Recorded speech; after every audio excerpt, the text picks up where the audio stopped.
안녕하세요. 책으로 공부하는 미래 시청자 여러분. 저는 채널 운영자이며 슈퍼리치들에게 배우는 동공부의 저자 신진상입니다. 오늘은 철학책으로 여러분들과 함께 좀 철학적인 이야기를 좀 나누고자 합니다. 형식은 이제 비교 서평, 제가 자주 선보였던 두 권의 책을 나란히 비교하는 서평을 형식을 띄웠고요. 제가 선정한 책은 소크라테스 익스프레스와 필로소피 랩이라는 책입니다. 제가 이제 제 유튜브 영상을 보신 분들은 아시겠지만 전에 가끔 제가 전직을 언급을 했는데요. 제가 이제 유명한 논술 강사 출신입니다. 그래서 철학책을 굉장히 많이 읽었어요. 그때부터 제가 그전에는 사실 제가 경제경영이나 뭐 과학기술 이런 쪽 책보다도 철학책을 좀 더 많이 읽었죠. 아마 제가 읽었던 책의 2010년까지는 한 절반 정도가 철학 관련 책이었을 거예요. 그래서 그러다가 한동안 경제경영인가 또 그리고 IT 과학기술 책에 푹 빠져 있다가 철학책을 다시 읽게 된 계기가 바로 이 책 두 권이에요. 너무 재밌더라고요. 그래서 오늘 이 책 두 권을 이제 조금 비교를 해보고, 그리고 철학책이 이제 미래를 준비할 때 도움이 되는 이유라는 관점에서, 그리고 이제 매력 포인트를 이제 골라보고요, 두 책에서. 그리고 철학책을 미래적으로 읽는 방법까지. 그래서 좀 철학이란, 그리고 두 권의 책 이야기를 중심으로 여러분들과 함께 좀 책을 리뷰를 해보고자 합니다. 먼저 이 담론, 좀 화두 공안이라고 할 수 있죠. 철학책이 미래 준비에 도움이 되는 이유는 무엇일까? 저는 이렇게 생각해요. 올해 갑자기 뜬 여러 가지 화두들이 있어요. 키워드들이. 그래서 저는 ESG가 떠오르고요. 그 다음에 NFT가 떠오릅니다. 그 다음 메타버스 떠오르고요. 근데 이게 물론 메타버스나 이게 다 이게 SF나 어떤 과학기술적인, 그리고 ESG는 이게 경영적인 측면에서지만 공통적인 기반이 있어요. 바로 미래에 대해서 그쵸, 어떤 방향을 제시해주고 있는데 그 기반은요 굉장히 철학적이라는 얘기죠. ESG가 특히 그렇지 않습니까? 환경, 그쵸? 예, 그리고 사회적 책임, 그리고 기업의 거버넌스까지 결국에는 그쵸? 예, 경영, 그 이윤을 창출하는 경제 경영뿐만 아니라 그 넘어서 철학적, 그쵸? 예, 토대로 인간과 세계와 자연을 바라본다. 이런 그쵸? 예, 관점이 들어가 있잖아요. 그래서 저는 철학책이 경제 경영의 어떤 밑바탕을 깔아주는 근본적인 어떤 이제 넓은 시야, 그죠? 예.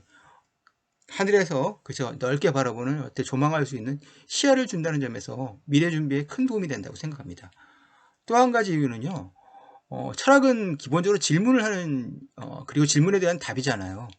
질문을 하고 그 질문하는 답을 찾는 과정 속에서 사고력이 발전해요. 사고력은 그쵸? 예, 바로 어떤 통찰력의 그쵸? 사고력에는 여러 가지 요소들이 있지만 저는 이제 사고력에 어떤 앞에 비판적이라는 단어가 붙었을 때 비판적 사고력이 형성되면은 그것이 시간이 수성되면 통찰력으로 발전할 수 있다고 생각하거든요. 근데 그것을 그쵸? 통찰력을 키워주는 데는요, 바로 제가 뭐 미치오 카쿠라든지 레이 커즈하일의 그리고 어, 제레미 디피큰의 미래 관련 서적을 읽는 것도 도움이 되지만 철학책이 저는 기본적으로 도움이 된다는 생각을 합니다. 그런 차원에서 두 책을 읽었는데요. 왼쪽의 책이 소크라테스 익스프레스, 참 재밌어요. 정말 철학이 우리 인생에 스며드는 순간이라는 책인데, 그리고 이 책은 제가 한마디로 평가를 하자면요, 제가 그동안 읽은 철학책들과 그리고 철학과에 관련된 책과 그리고 이 책 속에는 물론 철학자만 소개되는 게 아니라 이 책이 이제 딥싱커라고 이제 하죠. 그러니까 철학뿐만 아니라 생각을 깊이 한 사람들의 얘기인데 이런 문학적인 요소까지 다 합쳐서 이런 책을 다 읽고 쓴다고 해도 저자 에릭 와이너만큼 잘 쓸 자신은 없어요. 정말 잘 쓴 책입니다. 그리고 오른쪽에 있는 책은 필로소피 랩이라는 책인데요. 이 책은 미니 필로소피라는 원제가 그럴 겁니다. 그래서 진짜 지금 철학적인 질문에 그리고 정말 다양한 어떤 외피를 뒤집어 씌웠다고 할까요? 그렇죠. 여기는 조커도 등장하고요, 타노스도 등장합니다. 네. 그리고 뭐 니체나 당연히 칸트, 헤겔도 등장하지만, 그러니까 철학의 외연을 굉장히 넓혔습니다. 정말 요즘 애들이 읽기 쉽게끔 정말 다양한 정말 세상 만사가 다 철학의 대상이 될 수 있구나. 삼란 만상이. 예, 특히 문화랑 관련된 부분들이 굉장히 좋아요. 그래서 문화 철학적으로 그쵸? 예.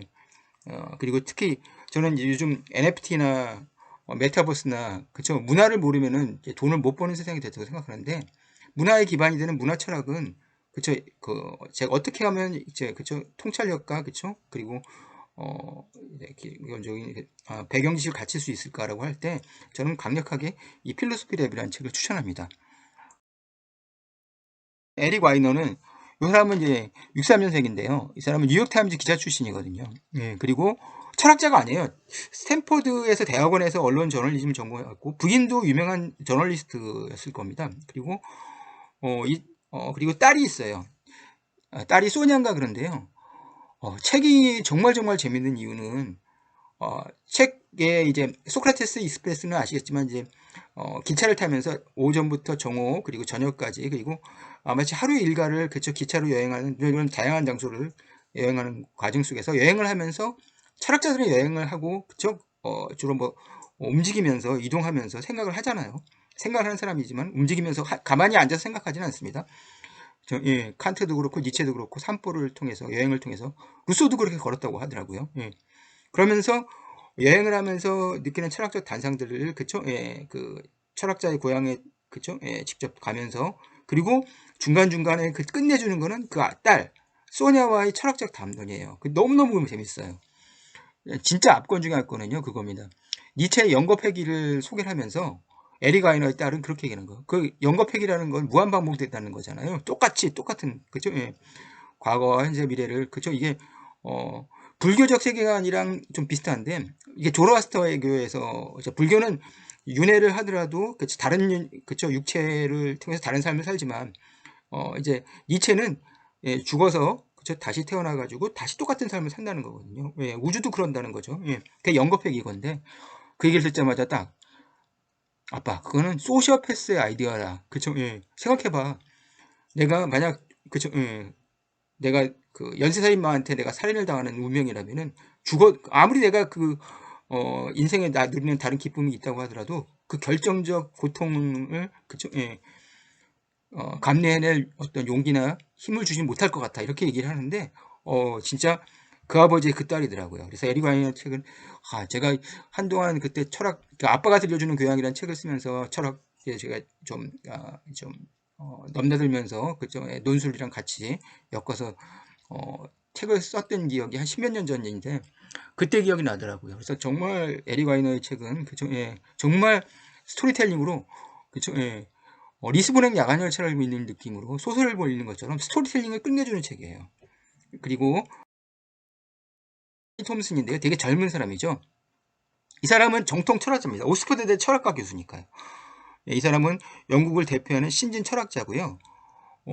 정말 책의 다양한 주제들 뭐 그리고 이제 일상의 철학 그다음에 그 문화예술의 철학 그리고 과학과 기술 그리고 과학과 심리학 이런 것들을 영역별로 해서 그리고 이제 기본적인 존재나 정체성 같은 서양 철학에서 다루는 화두부터 시작해 가지고 그리고 에리 와이너는 일본을 되게 좋아해요. 그래서 이 책에 보면은 왜 철학자는커녕 그쵸 예.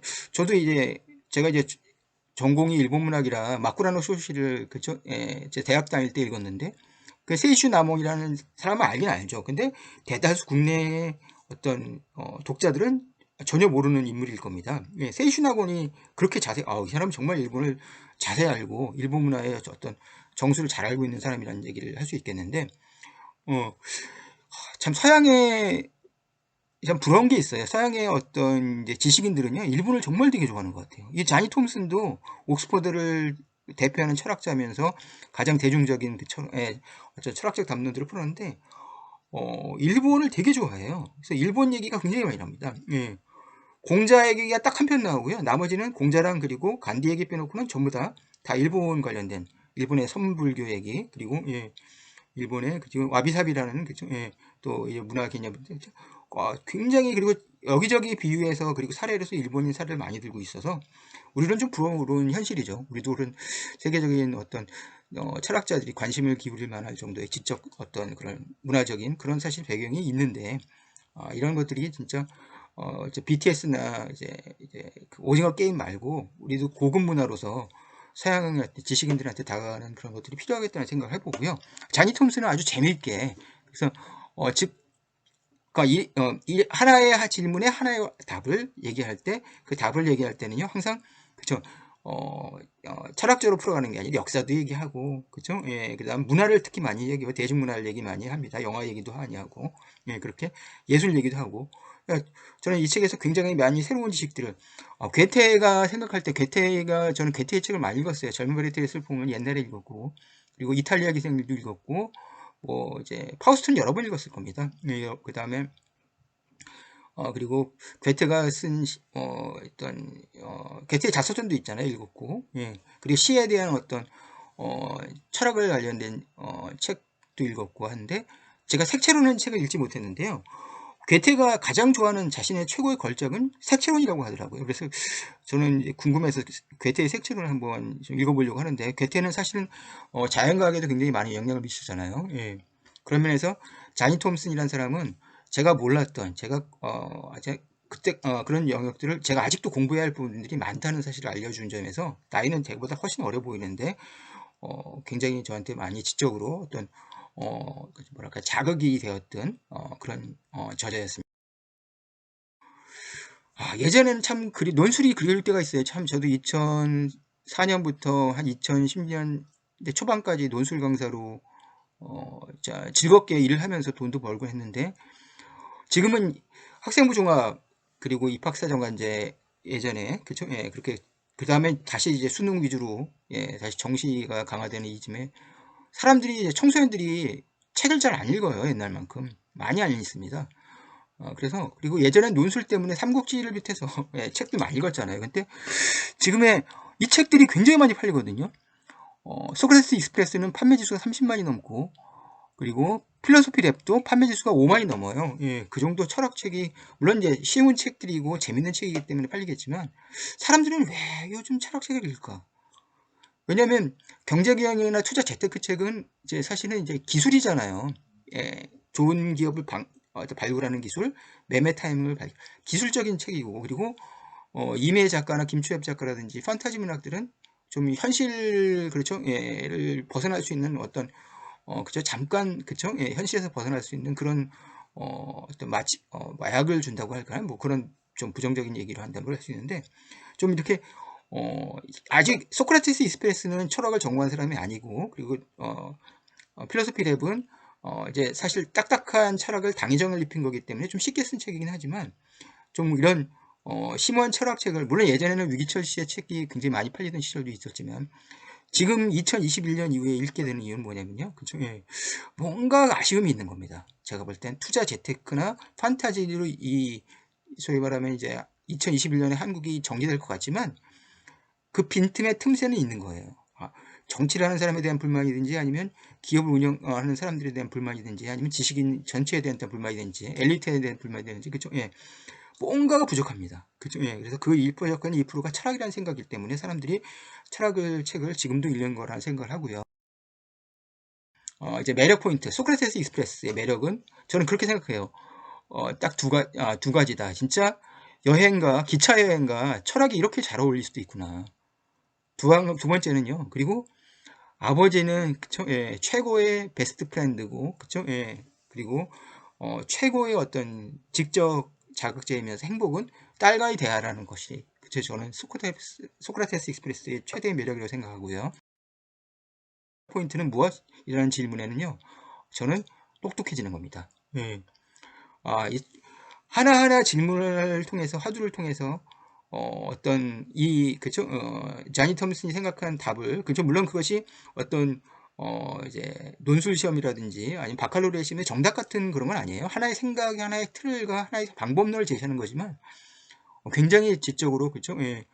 처음부터 끝까지 읽으면 내가 이제 논술을 가르쳤고, 그쵸? 예. 지금도 사실은 구술을 가르치고 있지만, 내가 느는 게 있다. 내가 이 나이에도 성장하고 있다는 것을 느끼게 해주는 그런 어떤 교육적인 효과가 있어요. 그래서 필로소피 랩을 진짜 저는 학생들한테 저는 올해도 서울대 철학과를 지원하는 학생한테 소크라테스 이스페스를 추천했지만 필로소피들이 이제 10월달에 나온 책이기 때문에 내년도에 고3들한테는 많이 제가 추천하고 싶은 인문계열이나 철학과 지원과 하는 학생들한테는 그런 책입니다. 개인적으로 받은 주책에서 받은 소감의 차이를 말씀을 드리면요. 그쵸? 예. 소크라테스 이스페스는 그쵸? 예전에 소피의 세계 있죠? 요스타인 가이드. 그것의 재현이랄까? 그쵸? 예. 정말 소설과 같이 정말 드라마틱한 스토리텔링으로, 그쵸? 예. 읽었다면은, 필로소피 랩은요, 제가 이제 같은 말을 좀 반복한다는 느낌도 드는데, 어, 지적으로, 그쵸? 예. 그리고 그만큼 가르치는 사람의 입장에서, 그리고 내가 배우는 사람의 입장도 이해할 수 있는 어떤 지적 성장의 기회를 마련해줬다. 이렇게 차이를 말씀드릴 수 있겠네요. 책의 미래적 읽기라는 제가 이제 마지막에 좀 소주제를 다뤄봤는데요. 철학책을 그대로 제가 니체나 헤겔이나 플라톤이 그리고 데카르트가 무슨 얘기를 했다, 칸트를 무슨 생각을 했다는 얘기들은 철학가를 지망하는 학생들이나 그쵸, 예, 고등학교 수능에서 윤리학상을 공부하는 학생들이 아니면은 그쵸, 예, 그쵸, 특히 청장년생들에게는 의미가 없죠. 그래서 그 주제들을 현대적으로 재해석하는 게 필요할 것 같아요.